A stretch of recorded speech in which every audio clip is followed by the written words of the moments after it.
As far as things are going, the denuclearization of Iran is moving along well. They've had very good meetings, and we'll see. We hit them very hard for 3 nights, as you know, but we're getting along very well. So I call it the denuclearization, and it's all taking place. It's all going well. But we have proven 2 things to Hezbollah. First, that Israel will not be the puppet used by the evil regime in Iran. Those who continuously provoked us, those who threatened our citizens and our communities, suffered the full force of our response in a way they could not have imagined And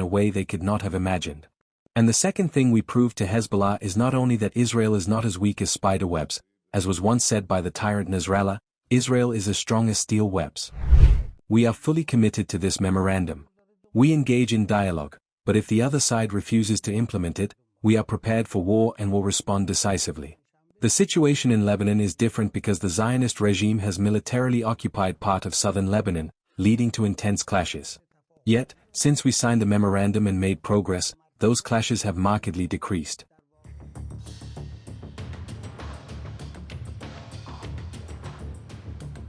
As far as things are going, the denuclearization of Iran is moving along well.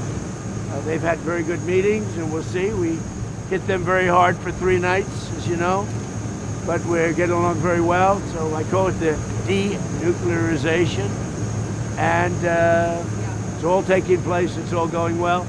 President Trump, you've been meeting with Secretary Hegseth and General Kane about potentially returning to an all-out war with Iran. Does this mean you've been unhappy with Iran's adherence to the MOU?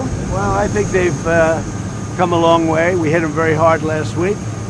I think they're fine. I think we're going to...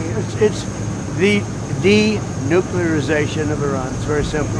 And Iran cannot have a nuclear weapon. Otherwise, all of this stuff that we look at, all of these things that we do, the country's never had activity like it's got right now. Real quick question.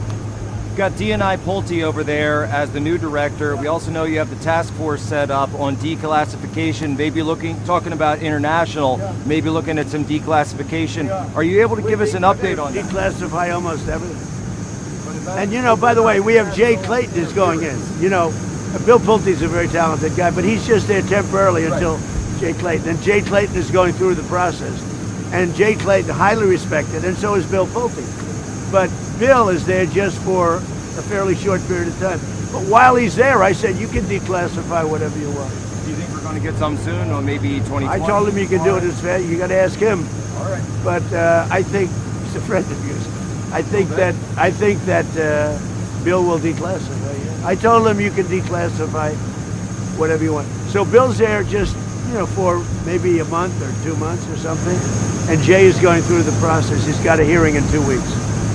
Highly respected man, Jay Clayton. Okay? Thank you. Did you get any more Pulitzer Prizes? Not yet. You know what, a Pulitzer Prize? A picture of the plane. Margot, are you taking care of everybody? Of course. How's Margot, okay?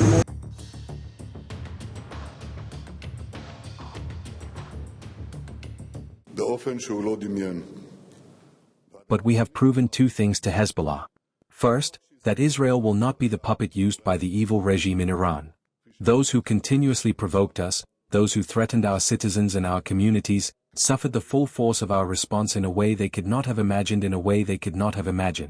And the second thing we proved to Hezbollah is not only that Israel is not as weak as spider webs, as was once said by the tyrant Nasrallah, Israel is as strong as steel webs. The defense minister and I visited our forces in southern Lebanon yesterday. We were exactly at the point where Nasrallah delivered his hunger speech following Israel's withdrawal from Lebanon in 2000. During the visit, I thought to myself, the one who then spoke about cobwebs has himself crumbled like cobwebs. Since the beginning of the war, we have eliminated 93,500 terrorists, 3,500 just during the city's siege. That's 15 times more. The number of victims, the terrorists, during the days of the Second Lebanon War, but they paved the way for us, they showed us the way. We destroyed the vast majority of 150,000 missiles and rockets intended to hit every point in Israel, and we destroyed a significant portion of the terror infrastructure in southern Lebanon near our border. We captured the Beaufort fortress, which overlooked the Galilee Finger, and now we place those who observe. from above Lebanon.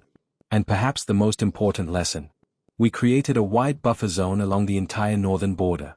We do not accept a situation where a terrorist army will reach our border, able to build tunnels that are hard to imagine. To understand this depth, one must see it. They are prepared to penetrate and can penetrate into our border. And this security buffer separates those who seek our harm from the citizens of Israel. We will remain in the protective zone in southern Lebanon as long as necessary. And we will restore security and prosperity to the residents of the north, just as we did for the residents of the south.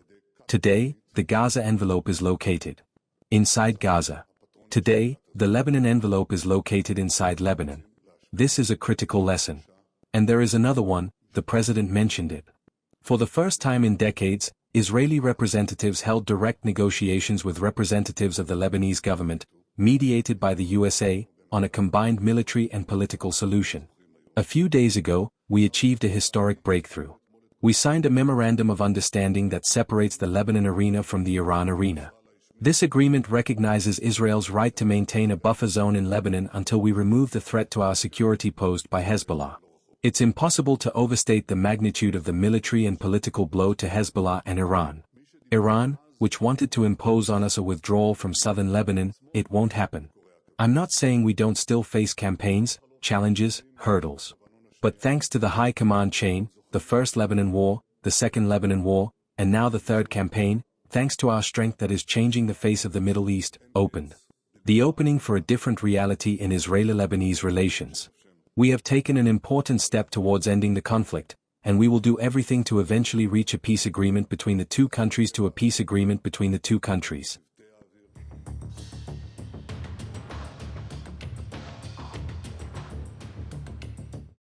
Negotiation is a form of combat. Even now, as we talk to America, we are dealing not with a friend but with an oath-breaking enemy who will strike the moment an opportunity arises against us. Only those who are prepared for war can truly negotiate effectively. There are clear fissures within the U.S. administration. Rubio charts one course, Vance another. When Rubio visited Bahrain last Thursday, every move he made ran counter to our memorandum. He deliberately provoked the Gulf states again, inciting them against us over the Strait of Hormuz. We face a determined adversary in this memorandum, yet we have stood our ground. Rubio is actively pushing to revive the Washington Agreement and advance the Abraham Accords, aiming to normalize Lebanon's ties with the Zionist regime. Our memorandum, however, is explicitly designed to protect Lebanon's independence. From the moment we lifted the blockade until today, we have exported more than 40 million barrels of oil. Contrast that with the previous 50 to 60 days, when we exported not a single drop, entirely consumed by the obstacles and efforts just to reach this point. We are ready to fight, and we will fight. Yet if dialogue can advance this memorandum, we will pursue it. Know that just as Lebanon's national sovereignty is our red line, if the United States oversteps, our absolute control over the Strait of Hormuz is non-negotiable. We will secure it in the best possible way. Over the next 60 days we will maintain services. We have finalized all legal and service arrangements with Oman, and within 30 days we will implement them in cooperation with Oman. We refuse to accept the narrative that lifting this siege is some trivial puff of air. This is the power of the Islamic Republic. Take pride in it and stand tall. We should relieve the people's economic burdens with dignity. By God, this memorandum is the document of America's defeat. We are fully committed to this memorandum. We engage in dialogue, but if the other side refuses to implement it, we are prepared for war and will respond decisively. The situation in Lebanon is different because the Zionist regime has militarily occupied part of southern Lebanon, leading to intense clashes. Yet, since we signed the memorandum and made progress, those clashes have markedly decreased. On the diplomatic front, we are pursuing talks to implement the 5 conditions that must either be fulfilled immediately or have their implementation process launched within the timeframe set out in the memorandum, so that we can guarantee completion by the agreed deadlines. Just 48 hours ago, after 4 or 5 rounds of negotiations between Lebanon and the Zionist regime in Washington, they reached a 14-point conclusion. But the Lebanese people reject this conclusion because it violates the Lebanese constitution. In effect, Israel is officially returning to Lebanon for a second time, and the Lebanese army is being placed at the service of the Zionist regime to guarantee Israel's security.